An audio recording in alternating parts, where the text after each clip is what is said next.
This is The Last Coffee House, and we're talking about the wage gap today. It is incredibly frustrating that any adult human being still touts a wage gap as some kind of an injustice. It's like seeing somebody who's using a cassette or something like that. It's so obviously and incredibly off to propagandize this kind of a disparity in this way. It's incredibly frustrating. The article that I'm looking at is 187 Republicans vote against bill to close the gender wage gap by some case equivalent at thinkprogress.org. Okay.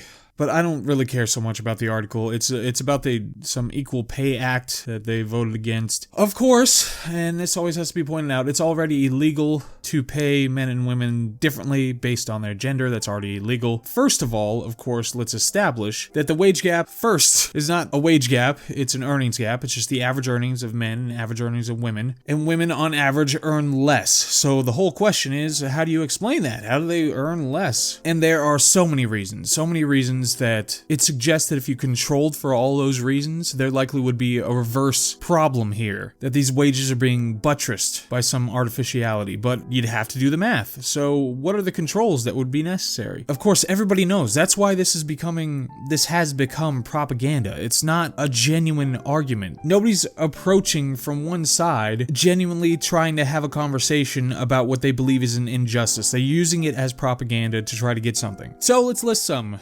You'd have to control for average hours worked. Women on average work fewer hours than men. You'd have to control for vacation time. Women on average take more vacations. That's not just for birthing children. They take on average more vacations, period, even women who don't have children. You'd have to control for, and this is a big one, willingness to negotiate salaries. Women are on average far less likely to negotiate their salary. And obviously you'd have to control for things based on skill, ability, efficiency, etc., etc., etc. All those things that you have a hell of a time trying to quantify, but you'd have to control for those things to really be able to determine whether it's just plain old-fashioned gender discrimination. The last point, which is women work in jobs that pay less money. On average, they choose jobs that pay less money. They're making decisions. They can do basic math. They can see that this particular profession pays less than this particular profession, and they're going into those professions anyway. So are they their own willful, autonomous people who can do whatever they want, or are they just subjects of the patriarchy who are bombarded as young girls saying that they have to be nurses instead of engineers? You can't have both. Either they're pathetic or they're not, but if they're pathetic, fine, they don't have responsibility, but they're still pathetic, or they are not and they have their own agency, and then they just have to deal with the choices that they make. So that's certainly a harsh way to put it, but whatever the case, there are distinct differences in the averages, and you have to control for all of those things before you can say that yes, it's discrimination and it's something that the government needs to step in and fix. Or it could turn out like when it comes to people in universities, they're overrepresented in universities now. I think it's 60-40 now when it comes to women and men. So okay, now we have that disparity, so it must be discrimination on the basis of gender, right? Oh, it's infuriating. The most interesting and least talked about aspect of it, I think, is what Steven Pinker talked about. I saw him give a presentation on this, which is the difference in the IQ bell curves relative to women and men. So they have virtually identical centers. So the centers of the bell curves are virtually identical, which means on average, you're going to have the same intelligence if you just take a broad average of all the women and all the men. You're going to have the same averages. But the Y chromosome in men has more variability. So that means that they're going to have a flatter bell curve. So you're going to have more representation at the tails. What does that mean? That means that you're going to have more men geniuses and more men complete idiots. You're going to have greater representation at those polls than you will with women. This explains a lot, obviously. It explains why men are overrepresented in quantum physics. It also explains why men are vastly overrepresented in prison, which last I checked, it was 93% were men who have been imprisoned. And obviously, it's one thing to talk about a pink tax, which is one of the dumbest ideas I've ever heard, but it's one thing to talk about a pink tax, it's another thing to talk about a gender being imprisoned at a disproportionate rate. Of course, in real world, when you step out of clown world, you know it's because of the IQ distribution,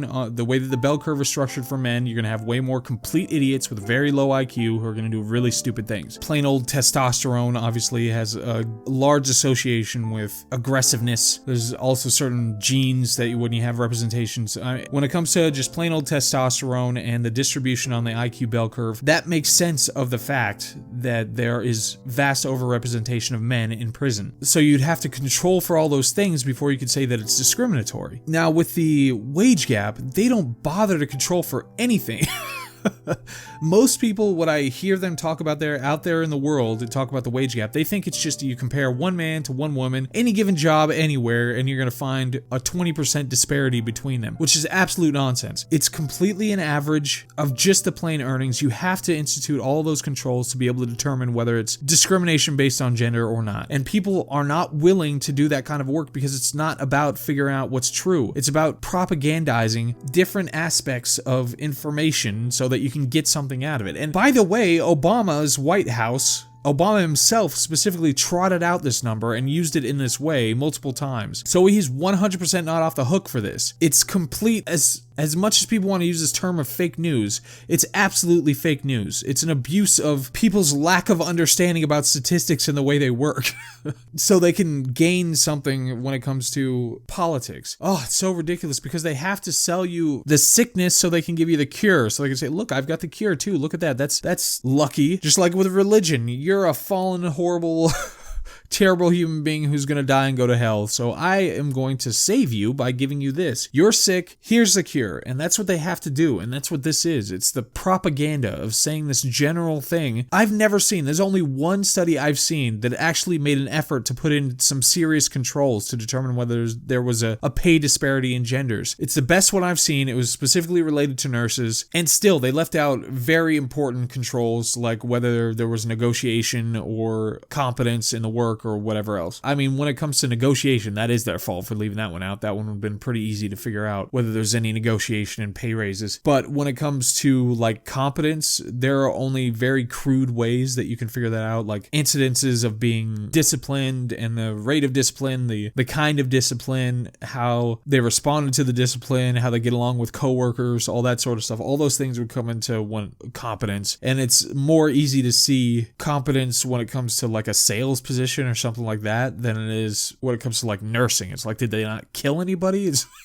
like, how do you determine how competent they really are? So it would be difficult to find the right way to control for that. But anyway, I might go through that study at some point and point out all the flaws with it and the likelihood. And of course, it shrunk tremendously. And that's one thing. If you could go through all these controls and attribute some kind of a percentage value to each one of these controls, how likely is it that it doesn't make up the 20%? I mean, how likely is it? Like, you've got 40 different controls that you can use, and each one of them can account for X percentage of the difference between men and women. I'm sure huge ones would be average hours worked, choice of employment, willingness to negotiate. I'm sure those would be huge. But if you could control for all those things and it disappeared, I would think that it would probably invert if you controlled for all those things in reality. I've even heard some rationales about how, okay, the jobs that women tend to choose need to pay more to close that gap. So whatever the job happens to be that they happen to choose, they need to increase the wages on those to close the gap. That's such insane nonsense. If women want to be paid more, they should choose other jobs. Oh my gosh. And there are just quotes throughout here that, oh, equal pay is so important. It's so important to have equal pay. You don't have the slightest clue whether this gender discrimination is the cause of the average differences in earnings between men and women. You don't have the slightest clue. And still, they go out here and they make these arguments and trot this stuff out and get quotes on people and try to get acts passed and demonize people for rejecting these acts and these new statutes that do the same thing that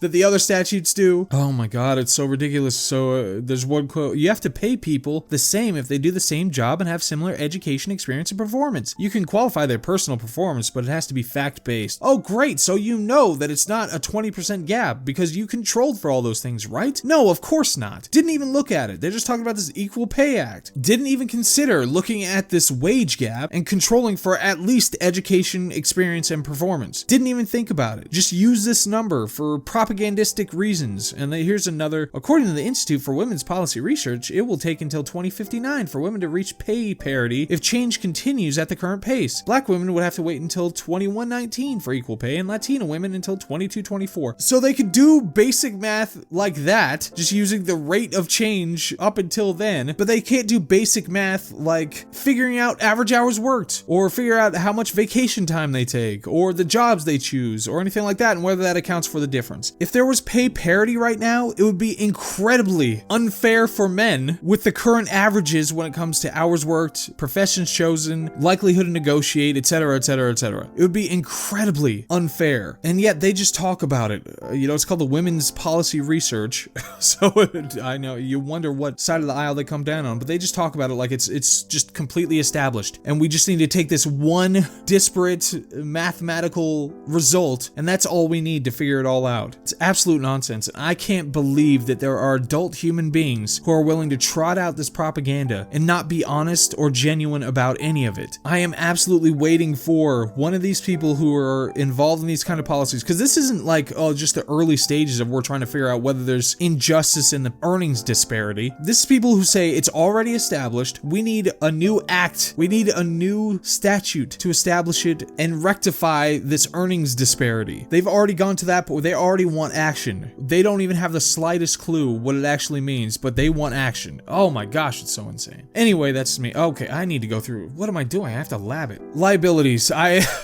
This isn't my primary vocation of studying non-existent injustices in the world. I do know of literally every single one of the studies that I've read, which must be at least 24 studies recently that I read. Only one, the nurse one, used a lot of controls that made sense. And none of the controls they used were great. They weren't really well defined or implemented, but they did a lot better than any of the other ones that I said, and they still ignored other things like willingness to negotiate and other aspects of that would have to be controlled for to determine whether it's based on gender or not. And primarily, when people like this in these kinds of articles just trot out that figure, the 20% difference, it's either 78 on the dollar, 79 on the dollar, 80 on the dollar. When they trot out that as some kind of a finished product and just say, look, we've established it, then it's instant. Okay, you don't know what the hell you're talking about. You didn't control for any of those things. Even if somebody said, okay, here's the earning, they always say wage gap too and not an earnings gap, but if they came out and said, here's the earnings gap, here are the things that haven't been controlled for, but still with those controls, I think it would be there would still be a gap that needs to be addressed because it's likely to be gender discrimination. I could at least respect that to some degree. But this kind of nonsense? No. I mean, are you kidding me? There's barely any concerns about whether I'm properly educated in this area to be able to call out this BS. It needs to be called out. People need to stop using it so we can actually figure out where it is. Individually, you could figure out whether there's some kind of a pay disparity, and still, it's extremely difficult to figure out whether there's some kind of pay disparity based on gender. But when they just broadly do this based on 350 million people, we just know based on this one number. Oh my god, what idiots. Anchor, how worried am I about my confidence flying off into the stratosphere on my propositions? And this, I don't know how well this metaphor works. My snotty co-host, she looked at it the other way, that it was like how the anchor held down the position so it couldn't move.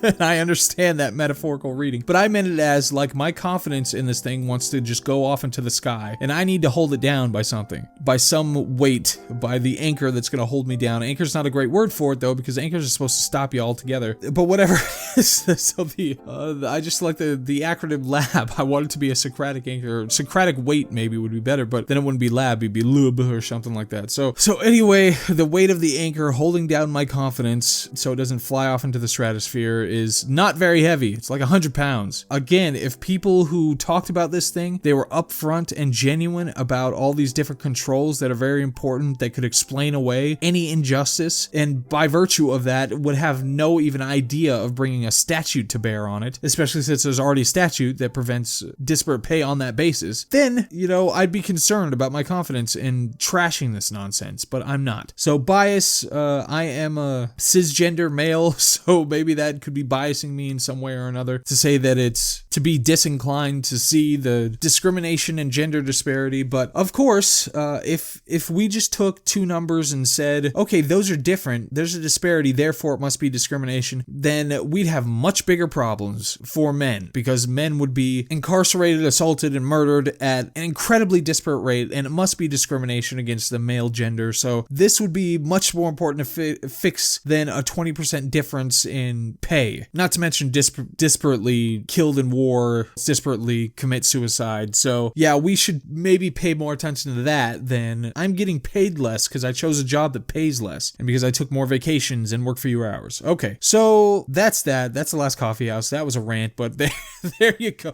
It's barely even worth talking about because it's obvious, but I cannot believe it keeps coming up. Cannot believe it. I can't believe that anybody says the term wage gap in today's society. It shocks me. Anyway, all right, thanks. Bye.